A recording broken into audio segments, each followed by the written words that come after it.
تو اس دن آپ قربانی کریں.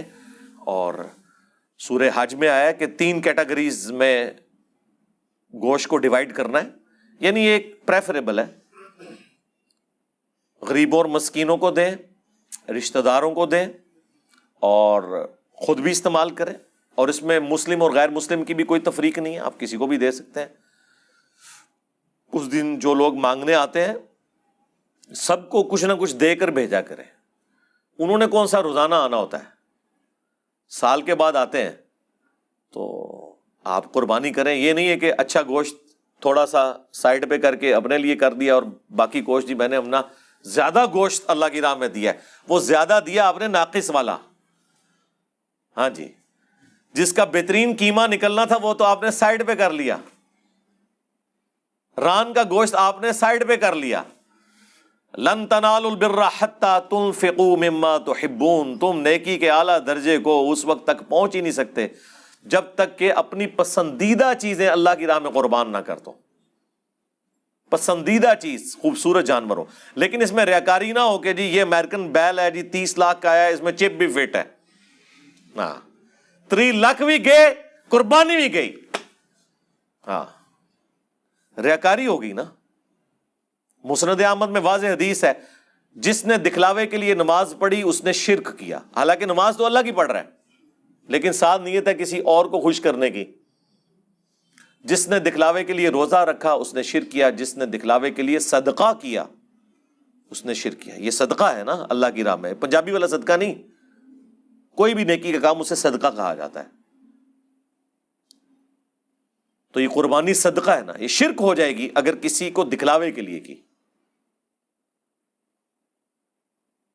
تو اللہ سے ڈریں. اگر اللہ کے لیے قربانی کر رہے ہیں تو پھر اس قسم کی پھر ویڈیوز بنوانا جان بوجھ کے اور اکڑنا اس کے اوپر، میڈیا کے لوگوں کو بلانا. ویسے جو عام طور پہ لوگ وی لاگز بنا رہے ہیں اپنی روٹین کے لیے کہ ہم نے یہ جانور لیا، عموماً اپنے معاملات لے کے چل رہے ہوتے ہیں. اس کے اوپر کوئی فتویٰ نہیں ہے.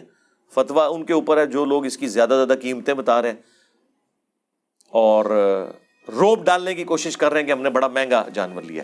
اگر آپ نے قربانی کے لیے جانور لیا ہے تو آپ اس میں کہیں کسی کو یہ نہ بتائیں کہ جی میں نے اتنے لاکھ کا اتنے کروڑ کا خریدا. یہ بتانے کی کیا ضرورت ہے؟ ہاں ٹھیک ہے آپ جانور کے اوپر وی لاگ بنا رہے ہیں، ٹھیک ہے وہ بناتے رہے. تو یہ انسان خود اپنے اوپر ذرا غور و تفکر کرے نا تو اسے آئیڈیا ہو جائے گا کہ یہ عمل وہ کس لیے کر رہا ہے. تو پیسے بھی ضائع، قربانی بھی ضائع، تو فائدہ کیا؟ اور صرف ضائع ہونے پر نہیں ہے، اس کے اوپر وبال بھی ہوگا. صحیح مسلم کی حدیث ہے قیامت والے دن ایک سخی کو، ایک شہید کو، ایک قرآن کے عالم کو بلایا جائے گا. اللہ تعالیٰ انہیں اپنی نعمتیں گنوائے گا کہ میں نے تمہیں یہ دنیا میں نعمتیں دی تھی، تم نے میرے لیے کیا کیا. شہید کہے گا اللہ جان ہی تھی نہ دے دی تیرے لیے. واقعی اس سے بڑا کام تو کوئی نہیں کر سکتا. اللہ فرمائے گا تم نے اس لیے جان دی کہ لوگ تمہیں بہادر کہیں اور دنیا میں تمہاری بڑی تعریف ہو چکی، تمہیں دنیا میں اجر مل گیا. اب میرے ہاں تمہارے لیے کوئی اجر نہیں ہے. اوندھا منہ کر کے جہنم میں پھینک دیا جائے گا. سخی کو اللہ بلائے گا. سخی کہے گا اے اللہ جس جس جگہ تو نے ترغیب دلائی تھی نا کہ میں تیری راہ میں خرچ کروں میں نے خرچ کیا.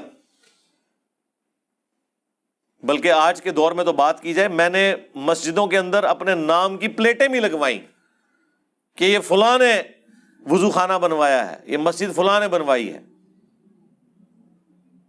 میرے نام کے دسترخوان چلتے تھے. اللہ تعالیٰ فرمائے گا کہ یہ سب کچھ اس لیے کیا کہ لوگ تجھے کہیں بڑا سخی ہے، تو دنیا میں تیری بڑی تعریف ہو گئی نا، میرے ہاں کوئی اجر نہیں. اوندھا منہ کر کے جہنم میں. وَلِعَوْذُ بِاللَّهِ تَعَالَى اللَّهُمَّ أَجِرْنَا مِنَ النَّارِ. پھر قرآن کے عالم کو بلایا جائے گا.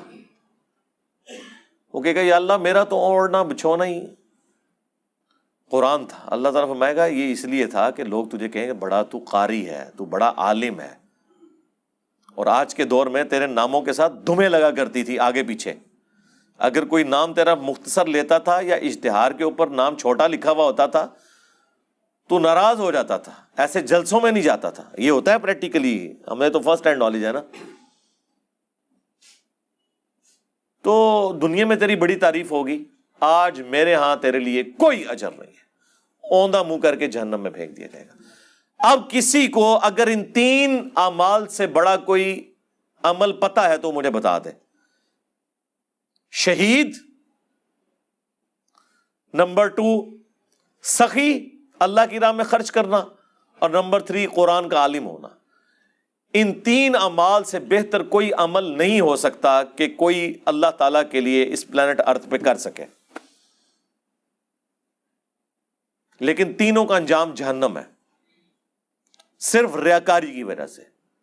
اور لوگوں کو کوئی پرواہ نہیں ہے، لوگ کہتے ہیں ٹھیک ہے جی، کیا فرق پڑتا ہے۔ بلکہ ہماری تو لائیو سٹریمز میں آ کے لوگوں نے یہ بھی سوال کیے ہیں کہ ہم باہر کے ملکوں میں بیٹھے ہوئے ہیں، ہم نے اپنے رشتہ داروں کو پیسے بھیجے ہیں کہ آپ قربانی دیں، وہ رشتہ دار وہ قربانیاں لے کے بازاروں میں گھماتے پھر رہے ہیں اپنے ریفرنس سے کہ اتنے لاکھ کی میں نے لی ہے، اور وہ کہہ رہے ہیں جی ہم یہاں بیٹھ کے پریشان ہو رہے ہیں کہ ہماری وجہ سے وہ ریاکاری کر رہے ہیں تو ہماری قربانی تو کہیں ضائع نہیں ہو جائے گی۔ تو پھر میں نے ان کو بتایا یار تمہارا تو کوئی قصور نہیں ہے، ایک تو وہ جھوٹ بول رہے ہیں، ان کی قربانی بھی نہیں ہے، اور دوسرا تعریفیں کروا رہے ہیں اس کے اوپر اپنی۔ وہ جس بیچارے نے پیسے دیے ہیں وہ تو دوسرے ملک بیٹھا ہوا ہے،